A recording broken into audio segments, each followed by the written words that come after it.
মান ক্বরাআ হারফাম মিন কিতাবিল্লাহ, মান ক্বরাআ হারফাম মিন কিতাবিল্লাহি ফালাহু হাসানা ওয়াল হাসানাতু বিআশরি আমসালিহা। কেউ যদি কোরআনে কারীমের একটা হরফ তেলাওয়াত করে, আল্লাহ রাব্বুল আলামিনের হাবিব বলেন ফালাহু হাসানা, তার জন্য একটা নেকি রয়েছে। সে বুঝে পড়ুক আর না বুঝে পড়ুক, একটা হরফ তেলাওয়াত করার কারণে একটি নেকি হবে। ওয়াল হাসানাতু বিআশরি আমসালিহা, আর ওই একটা নেকিকে আল্লাহ রাব্বুল আলামিন 10 গুণ বর্ধিত করে দিবেন। সুবহানাল্লাহ। তার মানে কেউ যদি একটা হরফ তেলাওয়াত করে, তার আমলনামায় সঙ্গে সঙ্গে 10টা নেকি লিখে দেওয়া হয়। 10টা নেকি আমরা পেয়ে যাই একটা হরফ তেলাওয়াত করলে। আল্লাহর হাবিব বলেন লা আকুলু আলিফ লাম মিম, আমি এটা বলি না যে আলিফ লাম মিম 3টা হরফ মিলায় একটা হরফ, এটা আমি বলি না। বরং আমি বলি ওয়ালাকিন আলিফুন হারফুন ওয়া লামুন হারফুন ওয়া মিমুন হারফুন। আমি বলি আলিফ একটা হরফ, লাম আর একটা হরফ, মিম আর একটা হরফ। কেউ যদি আলিফ লাম মিম পাঠ করে, তাহলে 3টা হরফের কারণে আল্লাহ রাব্বুল আলামিন তার আমলনামায় 30টা নেকি লিখে দিবেন। সুবহানাল্লাহ।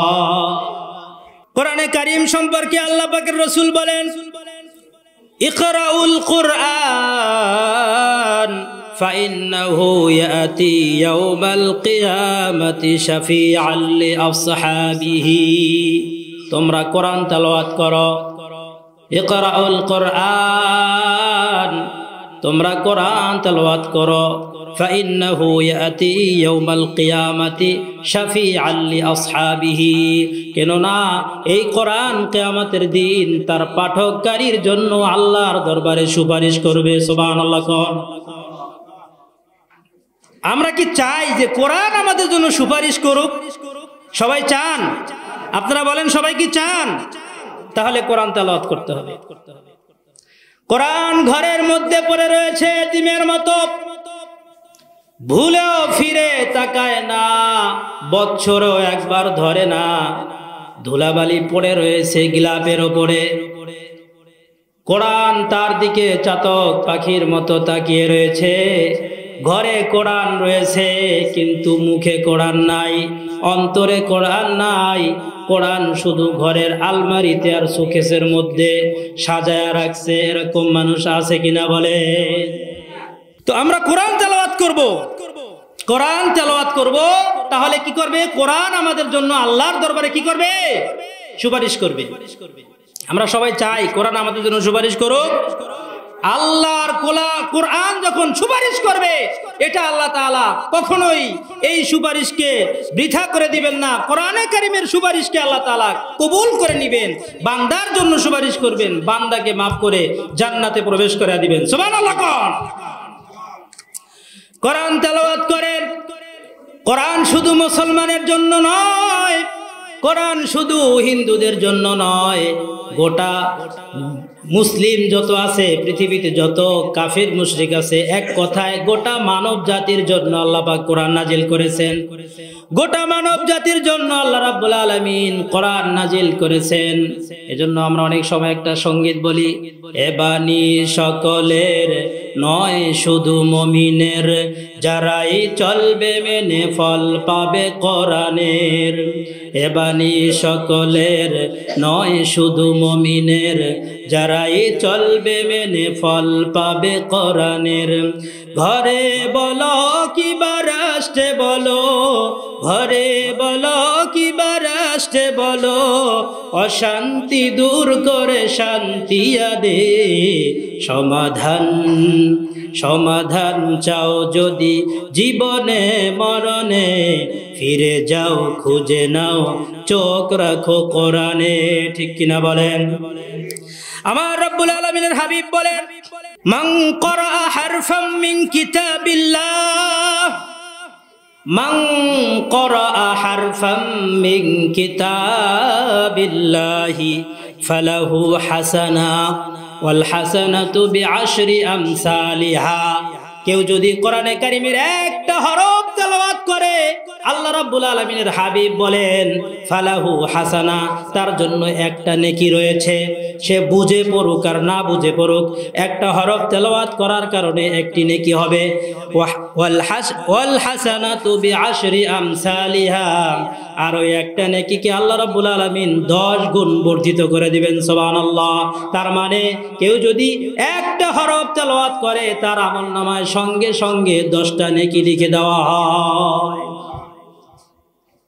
10টা নেকি আমরা পেয়ে যাই একটা হরফ তেলাওয়াত করলে। আল্লাহর হাবিব বলেন লা আকুলু আলিফ লাম মিম, আমি এটা বলি না যে আলিফ লাম মিম 3টা হরফ মিলায় একটা হরফ, এটা আমি বলি না। বরং আমি বলি ওয়ালাকিন আলিফুন হারফুন ওয়া লামুন হারফুন ওয়া মিমুন হারফুন। আমি বলি আলিফ একটা হরফ, লাম আর একটা হরফ, মিম আর একটা হরফ। কেউ যদি আলিফ লাম মিম পাঠ করে, তাহলে 3টা হরফের কারণে আল্লাহ রাব্বুল আলামিন তার আমলনামায় 30টা নেকি লিখে দিবেন। সুবহানাল্লাহ। তেলাওয়াত করবেন। কোরআনে কারীম তেলাওয়াত করে না মানুষ, কোরআন তেলাওয়াত করবেন। এটা আল্লাহ তাআলার একটি, কেউ যদি কথা বলতে চায় আল্লাহর সাথে, সে যেন কোরআনে কারীম তেলাওয়াত করে, সহজ ভাষা একেবারে। কেউ যদি বলে যে আমি আল্লাহর সাথে কথা বলবো, তাহলে কোরআন তেলাওয়াত করলে আল্লাহর সাথে কথা হয়ে যাবে। সুবহানাল্লাহ কইবেন না? কোরআন কার ভাষা? কোরআন কার ভাষা? তাহলে আপনি যদি আল্লাহর ভাষা তেলাওয়াত করেন, কথা হলো কার সাথে? আমরা কোরআন তেলাওয়াত করব, আল্লাহ তাআলার সাথে কথা বলবো। এবং কোরআন তেলাওয়াত করব আমরা সুন্দর করে। খায়রুকুম মান তাআল্লামাল কুরআনা ওয়া আল্লামা, এটাও বলবো। এর স্যার আরেকটা কথা আমরা বলতে চাই, মাল্লাম ইয়াতাগান্না বিল কুরআন ফালাইসা মিন্না। আল্লাহর হাবিব সাল্লাল্লাহু আলাইহি সাল্লাম বলেছেন, যে ব্যক্তি সুন্দর করে সুমিষ্টভাবে কোরআনে কারীম তেলাওয়াত করে না, সে আমাদের দলভুক্ত নয়। অর্থাৎ আমাদেরকে কোরআনে কারীম শুদ্ধভাবে, ভালো করে, সুন্দর করে, আপনাকে যতটা দক্ষতা আল্লাহ পাক দিয়েছেন সব এর ভিতরে ফিট করে সুন্দর করে তেলাওয়াত করবে। কোরআনে কারীম যতটা ভালোভাবে শুদ্ধভাবে তেলাওয়াত করা যায় আমরা চেষ্টা করব। কোরআন তেলাওয়াতের কাছে পৃথিবীর সমস্ত কিছু, সব কিছু হার মানায়। বড় বড় শিল্পীরা যারা গান গায়, তাদের গান কোরআনে কারীমের কাছে কিচ্ছু না, তুলনা তো করা যায় না, তুলনার বাহিরে, তুলনা করা যায় না। কিন্তু এই গানের কারণে অনেক মানুষ সেদিকে বিমোহিত হয়ে যায়, কিন্তু কোরআনে কারীমের কাছে এগুলো কিচ্ছু না। কোরআনে কারীম সুন্দরভাবে তেলাওয়াত করতে হবে। এরপরে আল্লাহ পাকের হাবিব বলেছেন, খায়রুকুম মান তাআল্লামাল কুরআনা ওয়া আল্লামা, তোমাদের মধ্যে সবচাইতে উত্তম ওই ব্যক্তি যে মানুষদেরকে কোরআনে কারীম শিক্ষা দেয় এবং নিজে শিখে এবং অন্যকে শিক্ষা দেয়। নিজে কোরআন শিখে অন্যকে শিক্ষা দেয়। একটু লক্ষ্য করেন, পৃথিবীর মধ্যে সবচাইতে উৎকৃষ্ট ব্যক্তি তারা যারা মানুষ নিজে কোরআন শিখে অন্যকে শিক্ষা দেয়, অথচ সমাজে তাদের মূল্যায়ন একেবারে নিচু মানের মানুষে করে থাকে। ঠিক কিনা বলেন?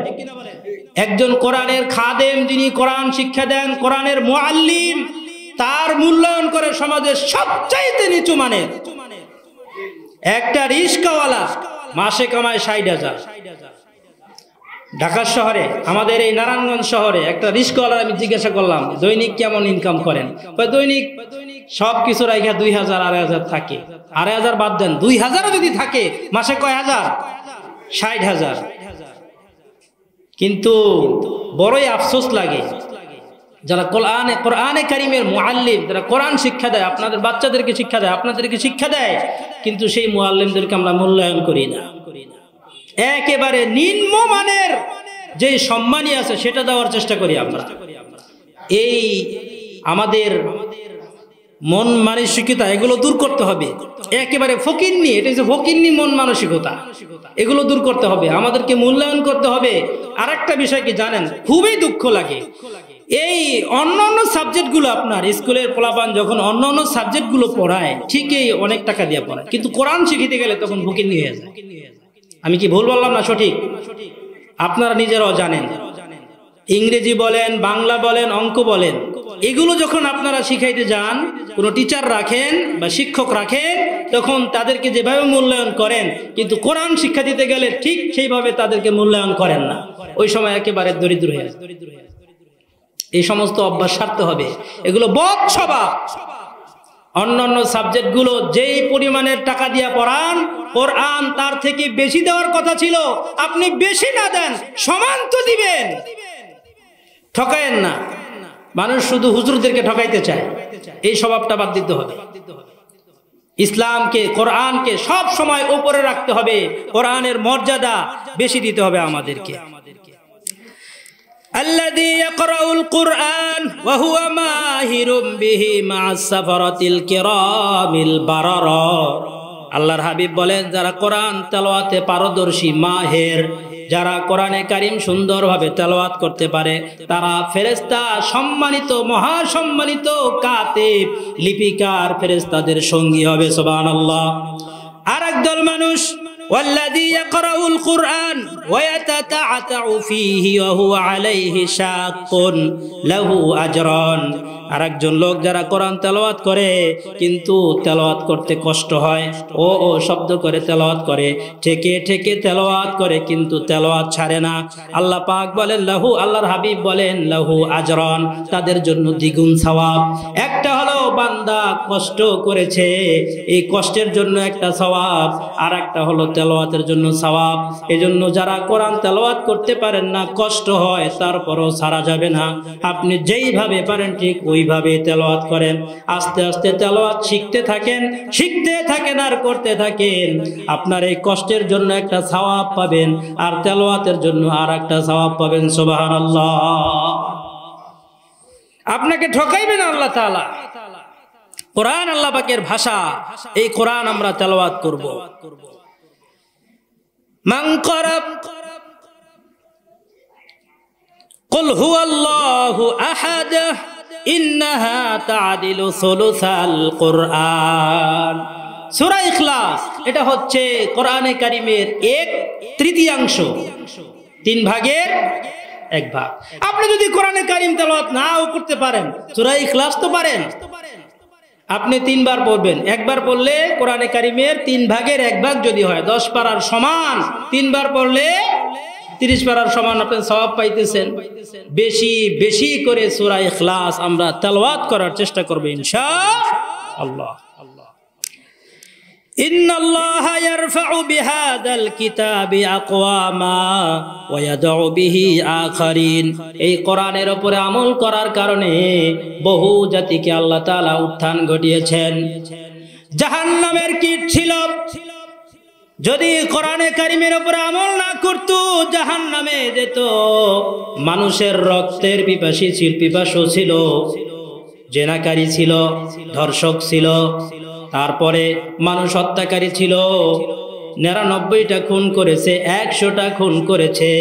তারপরে কোরআনের ছায়া তলে আসার কারণে আল্লাহ রাব্বুল আলামিন তাকে মাফ করে দিয়ে জান্নাতের সুসংবাদ দিয়েছেন। সুবহানাল্লাহ। এই হাদিস পড়েন নাই, শুনেন নাই? 99টা খুন করছে, কোরআনের ছায়া তলে আসার কারণে আল্লাহ পাক তাকে মাফ করে দিয়া জান্নাতের সুসংবাদ দিয়ে দিয়েছেন। আল্লাহ পাক তাকে জান্নাতি হিসেবে কবুল করে নিয়েছেন। এজন্য এই কোরআন বহু জাতির উত্থান করেছেন, ওয়াদাউ বিহি আখারিন। আবার বহু জাতিকে এই কোরআন অমান্য করার কারণে তাদেরকে অধপতন করে দিয়েছেন, তাদের পতন ঘটিয়ে দিয়েছেন। বহু বিত্তশালী, সুন্দরী, রূপসী, সম্পদের অধিকারী ছিল, কিন্তু আল্লাহ পাকের কালামকে অস্বীকার করার কারণে দুনিয়াতে ফকিন্নির পোলাদেরকে একবারে ডাবায়া দিছে। কারণের দিকে তাকান, কোরআনে কারিমে আল্লাহ পাক বলছেন এত সম্পদ তাকে দিয়েছেন। আবু লাহাবের দিকে তাকান, আল্লাহ পাক তাকে এত সৌন্দর্য দিয়েছেন, সম্পদ দিয়েছেন, কিন্তু কোরআনকে অবমাননা করার কারণে, কোরআনের উপরে আমল না করার কারণে আবু লাহাব জাহান্নামী। আবু তালিব কোরআনের উপরে আমল না করার কারণে আবু তালিব নবীর চাচা হয়েও সে জাহান্নামী। ঠিক কিনা বলেন? এই কোরআনের মাধ্যমে কেউ যদি তার ভাগ্যকে সুপ্রসন্ন করতে চায়, তাহলে কোরআনের বিকল্প নাই। কোরআনের ছায়াতলে আসুক, তার মর্যাদা দুনিয়াতেও বৃদ্ধি পাবে, আখিরাতেও বৃদ্ধি পাবে। আমরা তো মনে করি কোরআন শুধু মসজিদে আর মাদ্রাসায় থাকবে, আর বাকি সবগুলো অন্যের কথা চলবে। এই সমস্ত মন মানসিকতা আমাদের ভিতর থেকে বের করে দিতে হবে। কোরআন শুধু মসজিদে আর মাদ্রাসায় না, কোরআন গোটা পৃথিবীতে থাকবে, দুনিয়াতেও থাকবে, আখিরাতেও থাকবে, কবরেও থাকবে। কোরআন শুধু দুনিয়ার জন্য নাজিল হয় না, আখিরাতের জন্য। দুনিয়াতে আখিরাতে সর্বত্র কোরআনের কথা চলবে, আইন চলবে। কোরআন শুধু মসজিদে আর মাদ্রাসায় থাকবে না।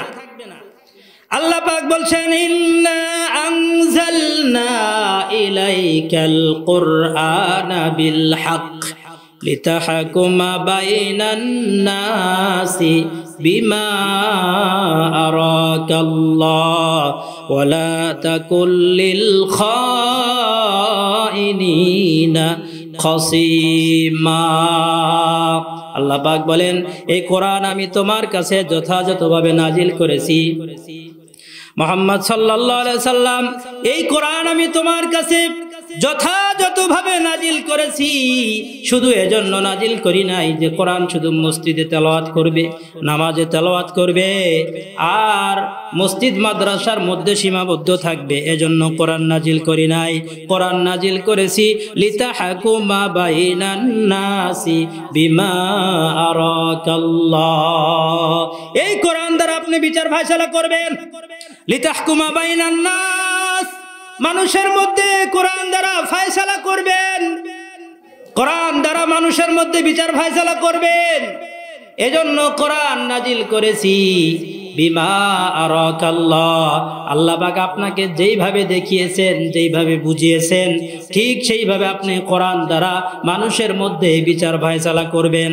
ওয়ালা তাকুল লিল খাইনিনা খাসিমা, খবরদার কোন খেয়ানতকারী, কোন ঝগড়াটে জাতির পক্ষ অবলম্বন করবেন না, পক্ষপাতিত্ব করবেন না।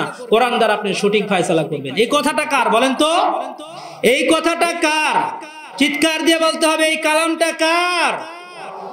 আল্লাহ পাক বলছেন, ইন্না আনজালনা ইলাইকাল কিতাবা বিল হক লিতাহকুমা বাইনান নাসি বিমা আরাকাল্লাহ। হাবিব, এই কোরআন আমি আপনার উপরে নাজিল করেছি যথাযথভাবে। এই কোরআন দ্বারা আপনি লিতাহকুমা বাইনান নাস, মানুষের মধ্যে বিচার ফায়সালা করবেন। আল্লাহ পাক আপনাকে যেইভাবে দেখিয়েছেন, শিখিয়েছেন, ঠিক সেইভাবে আপনি মানুষের মধ্যে বিচার ফায়সালা করবেন। এই বিচার করতে গিয়া কোনো মানুষের পক্ষ অবলম্বন করবেন না। কোনো ঝগড়াটে জাতি, কোনো মিথ্যাবাদী, খেয়ানতকারী, তাদের পক্ষ অবলম্বন করা যাবে না। সঠিক ফয়সালা করবেন। একমাত্র সঠিক ফয়সালা একজনই করতে পারেন, একটা গ্রন্থের মাধ্যমে করতে পারেন, সেটার নাম হচ্ছে আল কোরআন, আল্লাহ পাকের ভাষা। আল্লাহ পাক সঠিক ফয়সালা করতে বলেছেন। মানুষকে যদি দুনিয়াতে শান্তি পেতে চায়, মানুষ যদি দুনিয়ার শান্তি পাইতে চায়, তাহলে কোরআন দ্বারা তার জীবন, ব্যক্তি জীবন, পারিবারিক জীবন, সামাজিক জীবন, সবকিছু, রাষ্ট্রীয় জীবন, সবকিছু কোরআনের মতো চললে একেবারে সব সোজা, সব সোজা। কারো প্রতি কোনো জুলুম করা হবে না, কারো প্রতি অবিচার করা হবে না, কোনো মানুষের প্রতি জুলুম করা হবে না। আল্লাহ পাক বলছেন, সাক্ষ্য প্রদান করো। যদি নিজের বিরুদ্ধে চলে যায়, তারপরও সত্য সাক্ষ্য প্রদান করো। ইয়া আইয়ুহাল্লাযীনা আমানু কুনু কাওয়ামিনা বিল কিসতি শুহাদাআ লিল্লাহ ওয়ালাউ আলা আনফুসিকুম আবিল ওয়ালিদাইনি ওয়াল আকরাবিন। ঈমানদারেরা, আল্লাহর জন্য সত্য সাক্ষ্যের উপরে, সত্য সাক্ষ্যের উপরে প্রতিষ্ঠিত থাকো। যদি সেই সত্য সাক্ষ্য ওয়ালাউ আলা আনফুসিকুম, তোমার নিজের বিপক্ষে চলে যায়, এর মধ্যেই শান্তি। একটা মানুষ যদি অন্যায় করে, অন্যায় করার পরে যদি নিজের ভুল স্বীকার করে, সত্য সাক্ষ্য প্রদান করে যে ভাই আমি অন্যায়টা করেছি, আমার ভুল হয়ে গেছে, আমাকে মাফ করে দেন। নিজের দোষ স্বীকার করলে বিচারকরা চিন্তা করবে, গবেষণা করবে, না লোকটা নিজের ভুল বুঝতে পেরেছে, নিজে লজ্জিত হয়েছে, অনুতপ্ত হয়েছে, তাকে মাফ করা যায়। কিন্তু যদি আপনি মিথ্যার আশ্রয় নেন, একটা মিথ্যা, এটাকে দাফন করতে শত শত মিথ্যার আরো প্রয়োজন হবে, ঠিক কিনা বলে? অনেক মিথ্যা আরো লাগবে। আল্লাহ পাক বলছেন সত্য সাক্ষ্য প্রদান করো, ওয়ালাউ আলা আনফুসিকুম, যদি সেই সাক্ষ্য তোমার নিজের বিপক্ষে চলে যায়, আবিল ওয়ালিদাইন, অথবা পিতামাতার বিপক্ষে চলে যায়, তারপরেও সত্য সাক্ষ্য প্রদান করো, ওয়াল আকরাবিন, অথবা তোমার নিকটতম আত্মীয় স্বজন যারা পিতামাতা, ভাই বেরাদার, আত্মীয় স্বজন, এদের বিপক্ষেও যদি চলে যায়, তাহলেও সত্য সাক্ষ্য প্রদান করো আল্লাহর জন্য। এটাই তোমাদের জন্য কল্যাণ, এটাই তোমাদের জন্য মুক্তি। ইয়াকুন গানিয়ান আও ফাকিরান ফাল্লাহু আওলা বিহিমা, যদি কোনো বিত্তশালী হোক সেই দিকে তাকানো যাবে না, অথবা কোনো ফকির হোক সেই দিকেও তাকানো যাবে না। বিত্তশালী তার পক্ষে সাক্ষ্য প্রদান করলে, তাকে যদি মিথ্যা সাক্ষ্য দিয়া আমি তাকে নির্দোষ প্রমাণ করতে পারি, বড় মোটা অঙ্কের হাদিয়া পাওয়া যাবে। অথবা লোকটা ফকির, সেজন্য দয়া করে তার জন্য মিথ্যা সাক্ষ্য দিলাম, এটাও করা যাবে না। বিত্তশালীর পক্ষও নেওয়া যাবে না। আল্লাহ পাক বলেন বিত্তশালীর থেকে, ফকিরের থেকে ফাল্লাহু আউলা বিহিমা, আল্লাহ তোমার বেশি নিকটবর্তী। আপনারা বলেন তো, এই পৃথিবীতে মানুষের জন্য আল্লাহর চাইতে কল্যাণকামী, আল্লাহর চাইতে হিতাকাঙ্ক্ষী দ্বিতীয় আর কেউ আছে? আল্লাহর চাইতে বেশি আপনার কেউ নেই। যত বাহাদুরি করেন আর যাই করেন, যা কিছু বলেন, যত কিছু বলেন, প্রিয় জান বলেন, আল্লাহর থেকে আপন আপনার জন্য, আমার জন্য আর কেউ নাই। সর্বাধিক নিকটতম হচ্ছেন আল্লাহ তাআলা বান্দাদের জন্য। আল্লাহ পাক বলছেন বিত্তশালীর পক্ষ নিও না, ফকিরের পক্ষ নিও না, ওদের থেকে তোমার আল্লাহ তোমার কাছে বেশি নিকটতম, বেশি নিকটবর্তী, বেশি প্রিয়। সুতরাং আল্লাহর দিকে তাকায়া সত্য সাক্ষ্য প্রদান করো, এতে যেই দিকে যায় যাক। ফালা তাত্তাবিউল হাওয়া আন তাদিলু, আর তোমরা তোমাদের খেয়াল খুশির অনুসরণ করো না। বিচারক যারা বিচার করবে, সাক্ষ্য যারা দিবে, নিজেদের খেয়াল খুশির অনুসরণ করে সাক্ষ্য প্রদান করো না, সত্য সাক্ষ্য প্রদান করো। আপনারা বলেন যারা সঠিক বিচার করবে, সত্য সাক্ষ্য প্রদান করবে, কিয়ামতের দিন আল্লাহ রাব্বুল আলামিন তাদেরকে নিজের আরশের নিচে নিজে মহব্বত করে ডেকে ছায়া দান করবে। এই হাদিস শুনছেন না? শুনছেন না হাদিস? আল্লাহ তাআলা ন্যায় বিচারকদেরকে, ন্যায় বিচারক যারা তাদেরকে, এবং যারা সত্য সাক্ষ্য প্রদান করবে তাদেরকে তার আরশের নিচে জায়গা করে দিবেন। এবং সাক্ষ্যকে ঘুরাইয়া ফিরাইয়া, মুখ উপেক্ষা করে সাক্ষ্যকে পরিবর্তন করে ধামা চাপা দেওয়ার চেষ্টা করো না। ফাইন্নাল্লাহা বিমা তা'মালুনা খাবীর, তোমরা যা কিছু করো, যত লুকোচুরি করো আর যাই কিছু করো না কেন, আল্লাহ তাআলা এর সূক্ষ্ম খবর রাখেন। ইয়ালামু খাইনাতাল আয়ুনি ওয়া মা তুখফিস সুদূর, তোর চোখ কি খেয়ানত করে আমি তাও জানি, তোর অন্তরের ভিতরে কি লুকায়িত আছে আমি তাও জানি। চোখের ইশারায় অন্যদেরকে কি বলেছো, এক জায়গায় বিচার করতেছো, একরকম বিচার করো, চোখের ইশারা দিয়া আর এক রকম বুঝাইয়া দাও। আল্লাহ পাক বলেন চক্ষু কি খেয়ানত করে আমি জানি, অন্তরের ভিতরে কি লুকায়িত আছে সেটাও জানি। তুমি যা কিছু অন্তরে লুকায়িত রাখো, দুনিয়ার কেউ না জানলেও আমি জানি, এটার পুঙ্খানুপুঙ্খ রূপে তোমার হিসাব নেওয়া হবে। সঠিক ফয়সালা করো। আল্লাহ তাআলার কালাম দ্বারা ফয়সালা করলে দুনিয়ার মানুষ দুনিয়াতেও শান্তি পাবে, আখিরাতেও শান্তি পাবে।